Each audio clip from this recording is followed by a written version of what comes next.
Hello and welcome to the opening show of our primetime series, What Would You Do?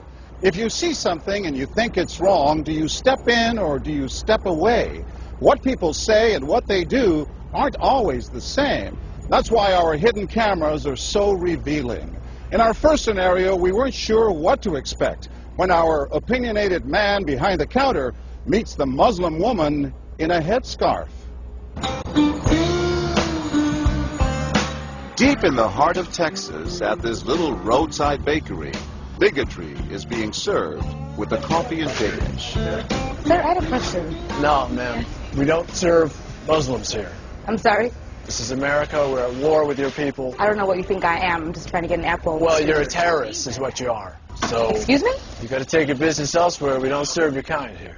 The other customers at this bakery near Waco seem to hear everything, but they barely look at the Muslim woman, even when the language is tough to take. Get back on the camel and go back wherever you came from. Sir, I'm an American. I was born and raised in No, this you're not. country. Americans don't wear towels on their head. Muslim Americans say these are words they hear all the time in all parts of the country. But here at the bakery, what the customers don't know is that this Muslim woman and the man behind the counter are actors. The bakery is working with us, all part of a primetime hidden camera experiment on prejudice and patriotism. Please take your business elsewhere. Am I asking too much? When no one even tries to help her, she makes a direct appeal. Sir, would you mind ordering me an apple strudel? That's why I'm here. I can give you the money. I have no problem. That's not a problem with the money, Please, no, sir. Huh? I'm not going to let you order. But when he gives her the cold shoulder, she finally just leaves. You could have helped her out. You could have spoken up. Why not? Me speak up for her? Well, if he would try to do some harm to her or something, then I would have. But why not try to set him straight? I really think that a person that owns his own business should be able to say who they sell to. She's not American. Others seem to agree with our actor as to who's an American and who's not. Is it all based on the way we look?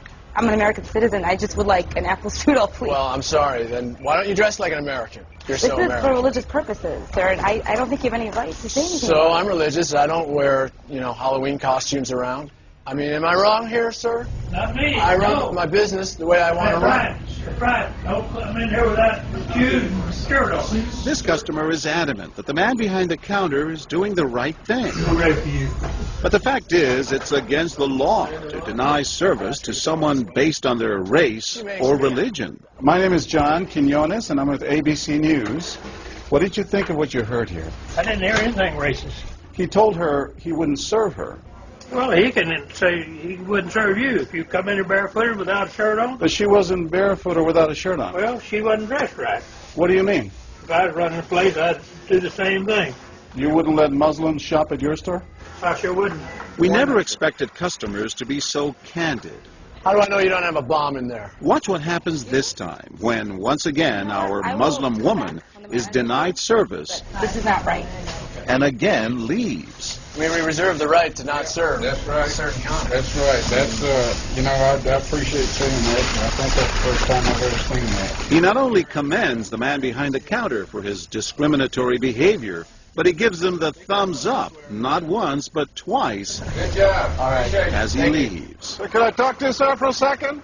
But when I approach, Sir, we're with ABC News. there is no thumbs up for me. We staged a little experiment in there to see how people would react to that kind of attitude. You're not an American. I am an American. That man took it a bit farther, telling me I'm not an American. He was threatened.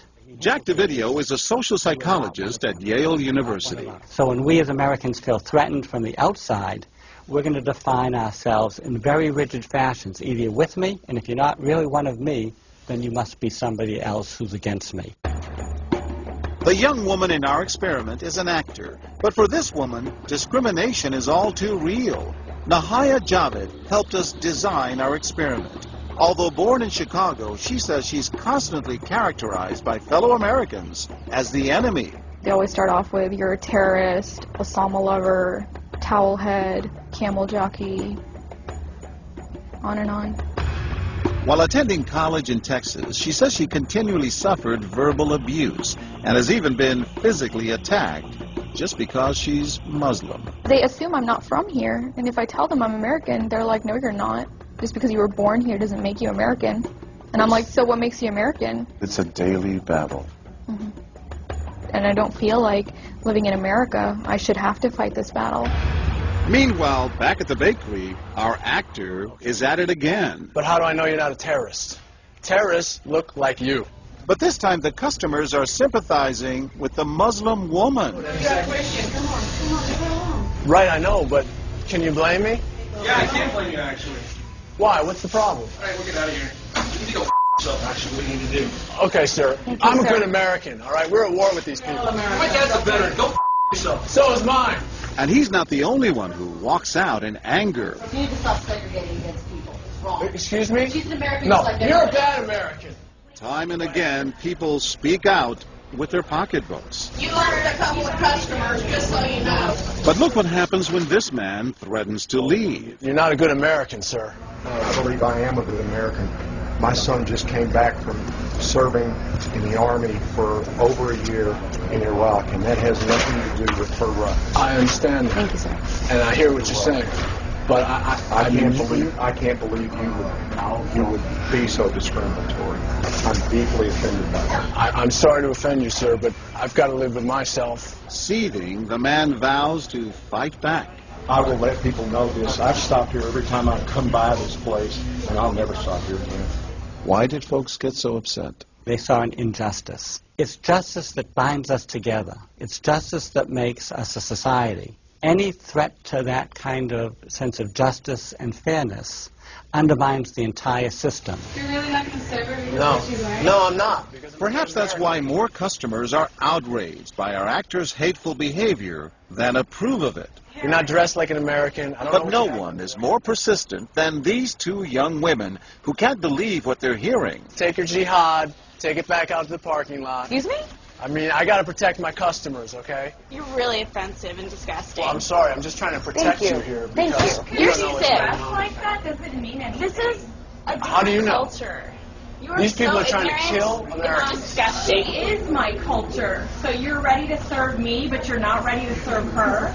You're obviously dressed like an American. Big deal. She's Muslim. And unlike the others, they don't just leave in anger. They stand their ground. So you're going to regulate what people wear?